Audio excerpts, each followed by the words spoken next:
semakin keras apa? Dia berseru, anak Daud, kasihanilah. Saya percaya banyak hal yang akan menghalangi kehidupan. Banyak hal yang menghalangi kehidupan kita.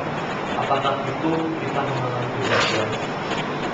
Jadi teman-teman, seringkali kejadian di dunia terjadi. Tapi saya tahu tidak ayat ini. Dan kita melihat seperti ini. Tuhan itu seperti apa yang membawa saya ke ayo, bangkitlah, bangkitlah.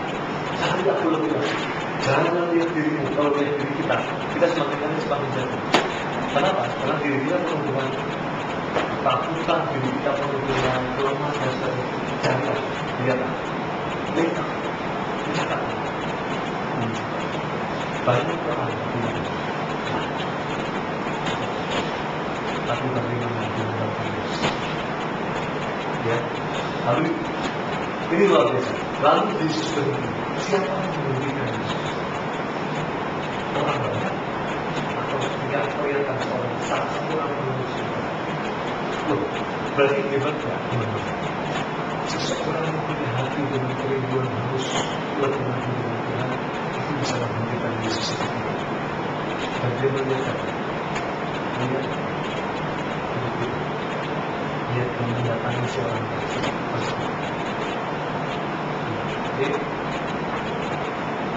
Terus kemudian ayat lalu Yesus berhenti dan dia berkata, panggillah dia. Mereka memanggil orang buta itu dan apa namanya? Berkata kepada Yesus.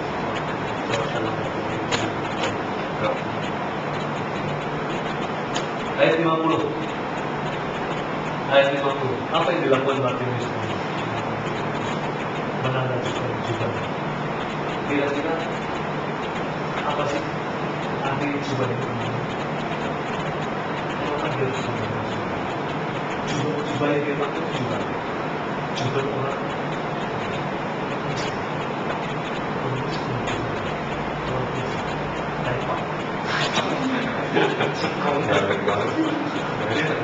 karena menurut dia suka nonton Joko dan apa gitu.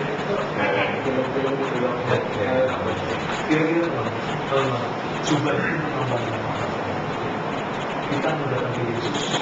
Apakah kita mendapat jubah kita? Kira-kira jubah ini menurut teman-teman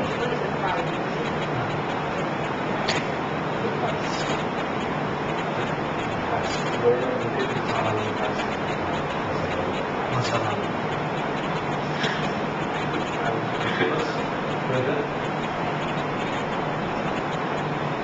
Jubah masa lalu, jubah kesombongan. Betul. Bisa juga, ya bisa juga loh.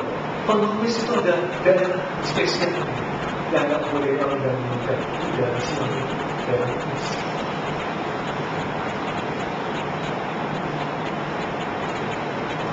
Kira-kira apa lagi?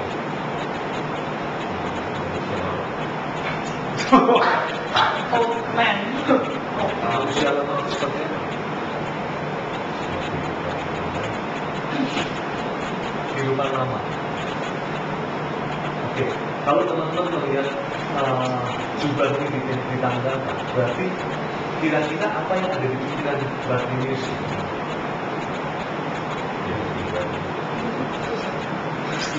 Emang dia yakin kita bisa sembuh? Sebelum Yesus ngomong atau sesudah Yesus? Sebelum Yesus.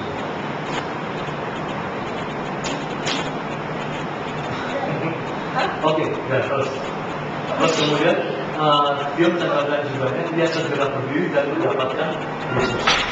Tanya Yesus kepadanya. Ini pertanyaan Yesus. Apa yang kau kehendaki supaya aku perbuat bagimu? Jawab orang buta itu, Rabuni aku supaya aku melihat.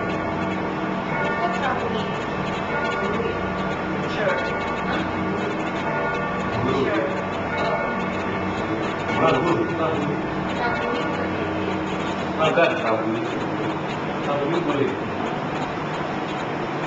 Rabuni supaya mau dulu supaya aku dapat melihat. Lalu kata Yesus padanya, oh gila, ini menarik ya teman-teman. Penyembuhan Yesus terhadap Bartimeus berbeda dengan penyembuhan Yesus. Oh, pergilah, imanmu telah menyelamatkan engkau.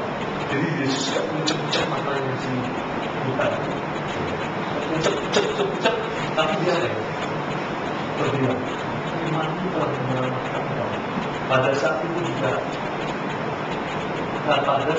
juga melihat dia lalu mengikuti Yesus dalam perjalanan. Sebenarnya Tuhan itu dengan kita saja bagaimana sampai sejauh mana hidup kita ini mau dibawa Tuhan untuk mengalami lompatan dari hidup, lompatan ini. Saya percaya Tuhan itu mau bawa kita Bartimeus dari seorang yang terjol, seorang yang bersombongan, seorang yang punya masalah dan sebagainya, tapi dia tidak punya masalah ini, dia tidak. Karena hari yang lalu kita mengalami pelayanan dirinya sendiri kemudian ini. Kebetulan gue doain satu orang bapak, dia baru bertobat, baru dia mendengarnya, dan kemudian waktu ngomongin sama anak, kan bertanya, bapak itu belum, tapi bertanya tentang sudah didoain, ya, sudah didoain. Kemudian setelah selesai doa, bertanya dia, next year apakah dia sudah berdoa? Dan ternyata gini, Bapak ini memang sudah berdoa lima Tuhan Yesus, berdoa lima Tuhan Yesus, tapi tidak merasa Tuhan Yesus ada di dalam kehidupan dia. Kenapa? Dia masih seperti kondisinya. Jadi dia melihat bahwa kondisinya itu masih stroke dan merasa bahwa Tuhan Yesus tidak mengasihi Bapak itu. Nah, kemudian iman bukan seperti itu. Iman itu Tuhan bilang, ketika kamu memasuki Yesus, ketika kamu mengaku dengan mulutmu dan percaya dalam hati, Yesus akan bilang hidup orang itu.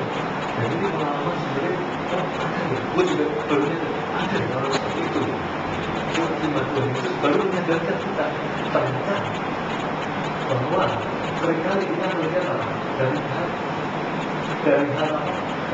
kita bahwa bisa ada dalam Yesus tidak ada berhenti, tapi itu aja berhenti berkasih ini. Tapi Yesus itu ada. Jadi gue mau testimoni bagaimana Tuhan bawa aku dalam lompatan. Berarti ini penyembahan 2 minggu lalu itu kan gue share tentang bagaimana Tuhan memulihkan. Ya sekarang masih memulihkan. Gue dulu dari orang yang secara kasih itu tidak bisa pulih. Maksudnya kalau ngomong itu sama orang tidak bisa berhasil.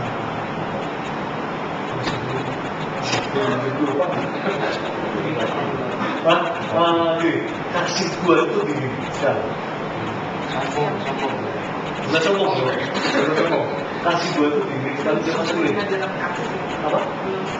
Belum sempurna dalam kasih. Jadi keluarga gue itu adalah keluarga yang kalau misalnya ngomong-ngomong itu tidak terlalu akrab.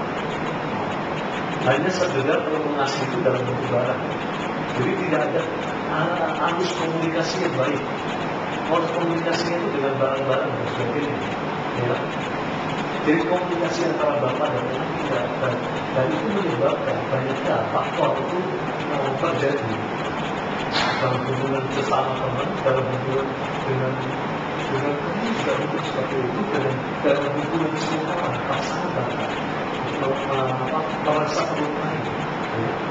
Terus kemudian seminggu setelah 2 minggu sebelum di sini, mulai kejadian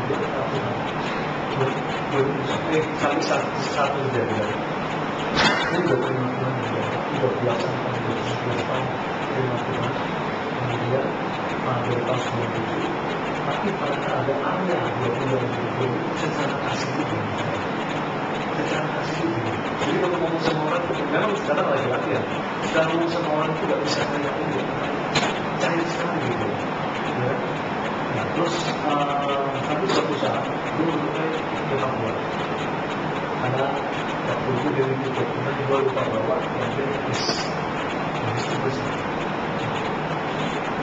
Jadi dia mau terima kedua, ya sesuatu yang salah.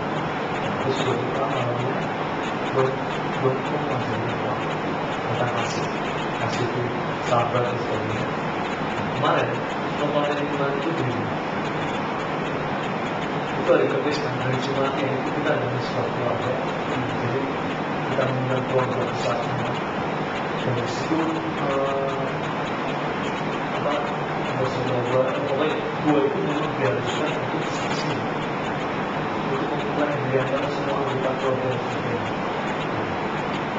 Jadi gue ngasih sendiri seperti apa? Yang dulu gak pernah mengungkapkan mengungkapkan segala masalah problem kasih itu semua saudara. Ini bukan satu keluarga, keluarga yang lain. Tadi kan tempat keluarga sebagai di rumah kita.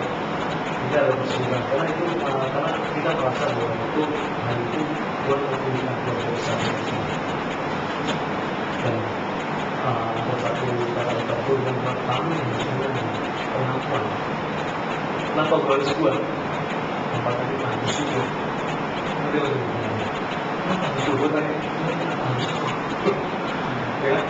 Nah, terus kami mau ngajak dari kejadian ini. Gue percaya ini ada sesuatu breakthrough. Ada breakthrough dalam hubungan kasih dan keluarga dan sebagainya, dan penghulunya dalam keluarga. Walaupun memang gak sedang dalam proses, tapi memang gak nyaman. Gak nyaman dengan orang yang dulu seperti masih yang dulu kan belum apa-apa tahu lah masalah dalam, tapi di situ benar-benar pengakuan bagaimana perasaan buat bagaimana gue merasa orang tersebut itu merupakan itu menjadi buat kajian itu kasih sejauh mana kasih. Terus kemarin gue kasih kesaksian ujiannya sebenarnya apa sih kita mendatang ke Tuhan seperti apa sih? Apa yang kamu buat? Apa yang kamu minta sebenarnya? Tuhan mau sama diri sama apa yang aku harus kemarin waktu pulang rumah, sebelum pulang rumah kayak dalam hati Rob itu bilang nanti sampai rumah kamu gimana? Nah, kayak gimana kita buat beli makan dulu beli makan, mandi nanti ini bagi sama dulu nanti saya tapi di situ cuma yang berdekat yang berdekat dalam dunia saya itu gue datang ke Tuhan waktu dalam perjalanan main gitar bermasuk dalam keluarga sebagainya gue udah bilang gue itu gak menunjukkan satu permohonan dan sebagainya tapi gue memang lupakan semuanya tapi gue datang menunjukkan Tuhan dan gue cuma dan satu impresi yang gue dapatkan tahu dengan yang musik dengan kata itu sebenarnya Tuhan itu suka seperti Maria